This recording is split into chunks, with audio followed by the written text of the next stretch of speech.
Salut les amis et bienvenue sur Funky Tux, la chaîne YouTube dédiée aux tutos et aux astuces informatiques.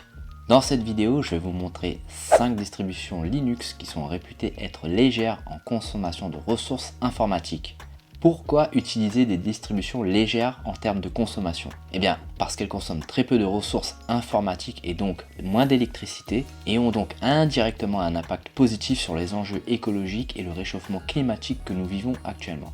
Parce qu'elles permettent de redonner une seconde jeunesse à votre vieux matériel et donc vous évitent la surconsommation. Elles vous permettent également de réaliser des économies car leur utilisation est totalement gratuite et n'est soumise à aucun achat de licence.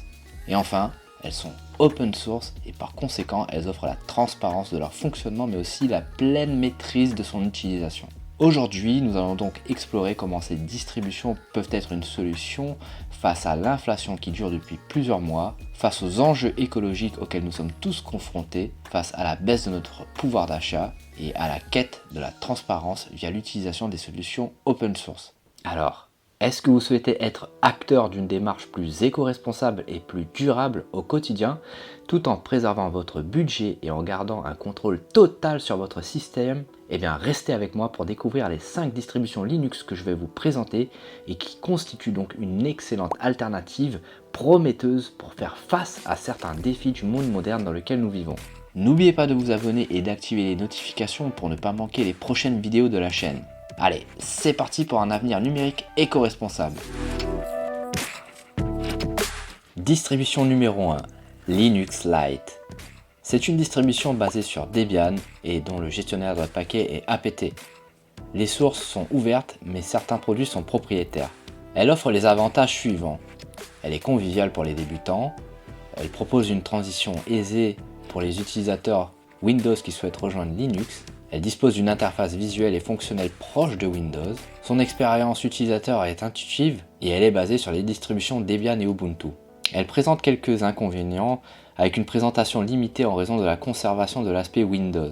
Elle a une dépendance via l'environnement de bureau XFCE et il existe une certaine limitation de la compatibilité matérielle par rapport à d'autres distributions Linux. Par ailleurs, son support communautaire est potentiellement moins étendu que pour les distributions les plus populaires. Distribution Linux numéro 2, Body Linux. Cette distribution, je la connais bien parce que je l'ai personnellement testée sur un de mes ordinateurs et franchement les amis, j'ai été épaté de voir à quel point ça a donné une seconde jeunesse à mon ordinateur. Cette distribution est basée sur Ubuntu, le gestionnaire de paquets est apt et l'état des sources est open source avec quelques exceptions. Cette distribution est très légère et performante. Elle dispose d'une interface visuelle basée sur le bureau Moksha. Certains aiment, perso je suis moins fan, mais on peut la personnaliser avec certaines options très sympathiques. Il existe un magasin d'applications pour une installation facile des applications qui sont proposées. Elle est disponible en version 32 bits et 64 bits. Cependant, il existe une petite dépendance à l'environnement de bureau Moksha basé sur Enlightenment. Les applications qui sont disponibles dans le magasin sont assez limitées. C'est pour ça qu'il vaudrait mieux privilégier les installations de paquets via le gestionnaire apt. Enfin, son support est potentiellement moins étendu par rapport à d'autres distributions Linux plus populaires. Distribution numéro 3, l'Ubuntu.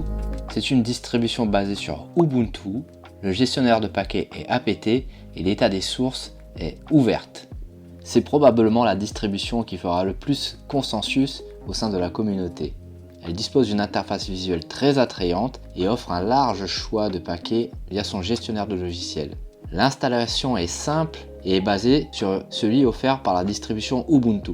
Il existe un support de version LTS, donc de longue durée, et elle dispose de l'avantage d'avoir une grande communauté d'entraide. L'inconvénient de cette distribution, c'est qu'elle a une dépendance vis-à-vis de l'environnement de bureau LXQT qui est assez gourmand en ressources. En effet, l'Ubuntu ne propose plus le bureau LXDE depuis 2020 et donc vous serez contraint à utiliser LXQT qui est légèrement plus gourmand en ressources. Ce qui de fait offre une compatibilité matérielle plus limitée pour les systèmes les plus anciens. Il existe à l'heure actuelle aucune configuration minimale proposée pour la version 20.04 LTS de l'Ubuntu. Donc on ne peut pas avoir de point de repère pour savoir à partir de quand votre matériel ne peut plus être utilisé par l'Ubuntu. Mais ne vous inquiétez pas, vous n'avez pas encore vu toutes les possibilités qu'offrent les autres distributions. Distribution numéro 4, Q4OS. C'est une distribution basée sur Debian, le gestionnaire de paquets est apt et les sources sont ouvertes et libres. C'est une distribution que j'ai également testée et pour le coup adoptée parce qu'elle m'offre également des performances très intéressantes pour un vieil ordinateur. Son interface visuelle est à titre personnel un coup de cœur car il s'agit de Trinity Desktop Environment.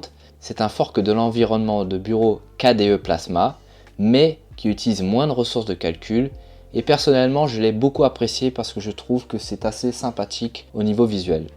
Comme je l'ai dit précédemment, elle est très légère comme distribution et ne consomme que très peu de ressources. Elle dispose d'une interface visuelle similaire à celle des bureaux Windows. Une installation est possible à partir de Windows sans désinstaller ce dernier système d'exploitation. Elle prend en charge les architectures 32 bits, 64 bits et ARM. Le point fort de cette distribution, c'est qu'elle est simple d'utilisation et d'installation. Elle ne nécessite pas beaucoup de compétences particulières. L'inconvénient, c'est que son support est potentiellement moins étendu par rapport aux distributions Linux les plus populaires et elle utilise systemd comme système d'initialisation qui est réputé être plus compliqué à administrer et potentiellement peut consommer plus de ressources de calcul qu'un autre système d'initialisation appelé sysvinit. En résumé, on pourra dire que Q4OS conviendra particulièrement aux ordinateurs les plus anciens.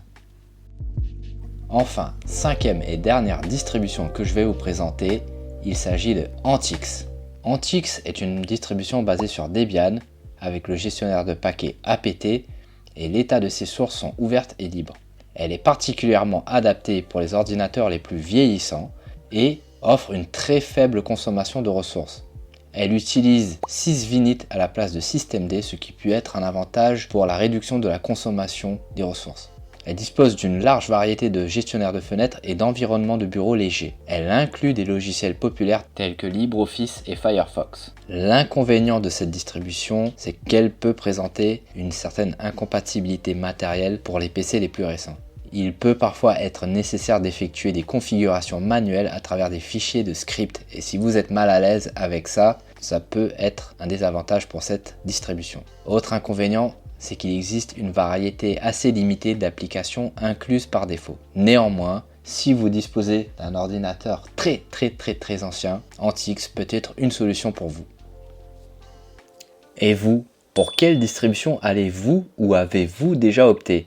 Dites-le moi en commentaire. Je suis curieux de voir quelle sera la distribution gagnante. D'ailleurs, celle qui récoltera le plus de suffrages, je ferai une vidéo expliquant comment l'installer pour ceux qui le souhaitent. Si vous avez un petit classement, n'hésitez pas aussi à me le mettre en commentaire de cette vidéo. Si vous connaissez d'autres distributions, n'hésitez pas également à le partager via les commentaires. Voilà les amis, cette vidéo est désormais terminée. J'espère qu'elle vous a plu et si c'est le cas, n'oubliez pas de mettre un petit like et de vous abonner à ma chaîne. Ça paye pas de mine comme ça, mais de voir votre soutien, ça m'encourage énormément à poursuivre l'aventure sur YouTube. D'ailleurs, n'hésitez pas à largement partager la vidéo si vous l'avez trouvée utile et pourquoi pas essayer de réveiller les consciences pour changer le monde avec des solutions informatiques éco-responsables. Nous n'avons qu'une seule Terre et nous avons des solutions pour améliorer la situation actuelle. Essayons de changer petit à petit les choses et les habitudes avec un petit geste qui peut faire effet papillon et offrir un monde meilleur à nos enfants. D'ici là, prenez soin de vous les amis. Je vous dis à bientôt. C'était Funky Tux. Bye bye.